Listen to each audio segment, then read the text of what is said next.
Hey guys, this is Daniel and Kelly from furnished.com, and we want to talk to you today about setting goals for your health and fitness. So we know that a lot of you go into overdrive, kind of restarting this time of the year with health and fitness, and we just wanted to remind you and talk to you about what you need and what you don't.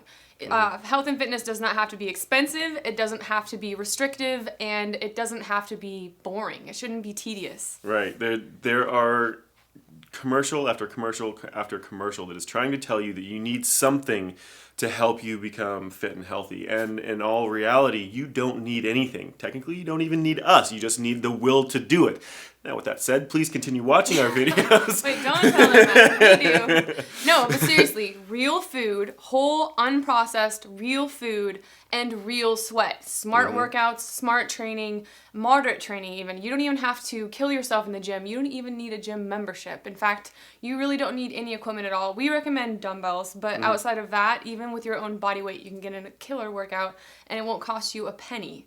Right. So if you have friends and family who are trying to push you into, or commercials that are trying to push you into getting a gym membership or buying some crazy expensive piece of equipment or some type of supplement or shakes or whatever, all this stuff, just walk away because they are going to just waste your time and your money.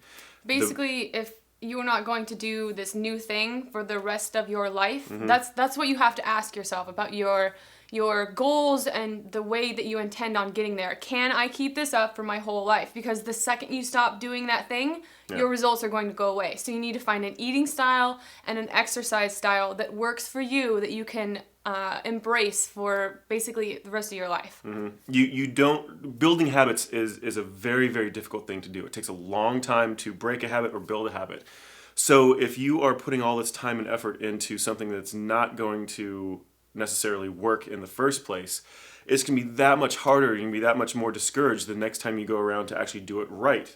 If you do it right from the beginning, don't try to do any quick fixes or workarounds. Just get into the real hard work of it. Yeah, and shortcuts never pay off. They never do, and you'll be that much happier, that much healthier, and that much more fit, that much more quickly if you just do it the right way from the very beginning. Now, make sure when you're setting those goals, you are using some kind of motivator that is a positive message for yourself. So don't set goals based off of you think you're too heavy or you think that you don't like the way you look currently, those kinds of things. Stomach's too flabby, my thighs are too big, my arms are too soft. I mean, you can talk yourself into depression really quickly. Yeah. Watch your self-talk and set your goals around things that are healthy and positive. So you're not talking about making something smaller or even, I mean, forget your scale weight in the end. What you should be focusing on is, I want to feel good. If you're going to set goals, set them around strength or endurance or flexibility, something that is measurable and positive and not arbitrary and ended up being something negative that you can kind of focus on. Which brings me to another point. Make sure that when you set your goals, you start very, very small. Start with very easily attainable goals and then just kind of stair step up from there. If you have 20, 30 pounds or 50 pounds you need to lose and your immediate goal is to lose 50 pounds, in about a week you're going to be like, well, I'm done, not doing this anymore, because it's going to take a very long time to get there. Just remember that. It is not an overnight type of thing. You didn't get there overnight, so you're not going to lose it overnight. We really recommend staying away from the scale for the most part. Yeah. Instead of saying, I'm going to lose 5 pounds or even 100 pounds or whatever it is, say, I am going to make food choices that make me feel good. I am going to eat more fresh vegetables and fruits. I am going to make sure that I get in at least 3 workouts every week. I am going to, these are things that you can control. These are actionables. They're positives. When you say these things, you're reinforcing a positive statement to yourself, and there's something that you have complete control over. Sometimes, like, our bodies do weird things. You might weigh yourself after eating perfectly and, exercising for 2 weeks, and you don't see that scale change because of something like hormones or sodium or something that is outside of your immediate control. Or even stress responses. Yeah, whereas if you're talking about, these are goals that I can hit. I am in control of what I eat. I am in control of how often I work out. These are things that you can set as goals that you can do. You can do these things, and just by doing those things, you're taking off the success mark there that will ultimately lead to the same end result anyway. It's just a much more you're much more likely to be successful if you set that kind of goal. Right. A lot of times what I've seen with a lot of clients, they come in and they've never worked out a day in their life and they want to drop a bunch of weight, and they jump into they're really motivated to get it done, and they jump into their workouts way too intensely, and they either over-exercise or stress something to the point where they're not going to be able to come back in and work out for another couple of weeks anyway because they have to heal up. Or they make themselves hate it. Yeah, I mean, they work so hard that they just they stress out about it. Number one biggest beginner mistake is starting off way too hard, way too much. Yeah. I mean, because really, they, like you said, injury, burnout, making yourself hate it, these are all real things. And maybe you go strong for a week or two, but you're looking at burning out. Burning out or hurting yourself so that you're forced to take a break, and you don't want these things. So and do it the same way with your plan. Think about the long plan. Yeah, and you need to do the same thing with your diet as well. You have to kind of stair step yourself off onto these healthier foods, and you have to do it slowly to the point where, okay, well, I'm going to just not have dessert tonight. I'm going to do fruit instead of ice cream or candy. And then you move on to, okay, I'm going to have one meal each day that is healthier. Try to focus on things that are primarily whole foods and things you cook from scratch. A roasted mashed potatoes and gravy can actually be a lot healthier for you than going out and getting fast food. So don't think that you have to say goodbye to your comfort foods and your things you grew up with. They just need to be altered slightly is all. So whole foods. Always shoot for whole foods.